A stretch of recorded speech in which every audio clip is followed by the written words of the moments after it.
Now, according to the United Nations, there has been a record expansion in Israeli settlements in the West Bank and East Jerusalem, sparking fears that the Israel-Palestine conflict could be becoming even more complex. Here's a report. Take a look.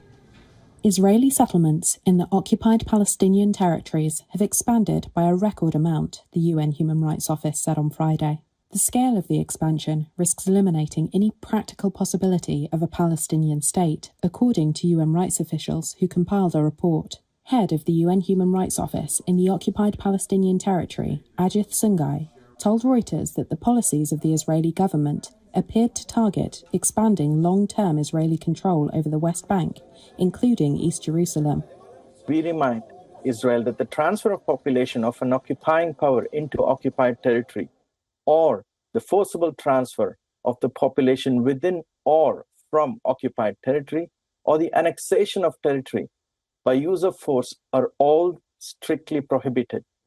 Officials and others involved in such conduct risk individual criminal liability.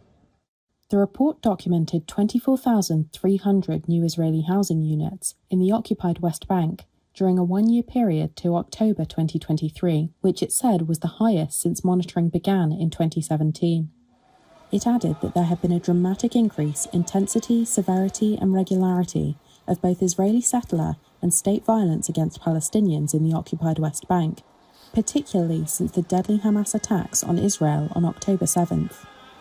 Israel, which captured the West Bank in the 1967 Middle East War, claims a biblical birthright to the land where settlements are expanding. Its military says it is conducting counter-terrorism operations in the West Bank and is targeting suspected militants. Israel's diplomatic mission in Geneva said that the report should have included the deaths of 36 Israelis in 2023. It said in a statement that, quote, victims of Palestinian terrorism are ignored by the Office of the High Commissioner time and time again. The 5-month-old Gaza war has put a renewed focus on a two-state solution to the Israeli-Palestinian conflict, as foreseen by the Oslo Accords from the early 1990s. But there has been little progress on achieving Palestinian statehood since then, with the expansion of settlements being one of the obstacles.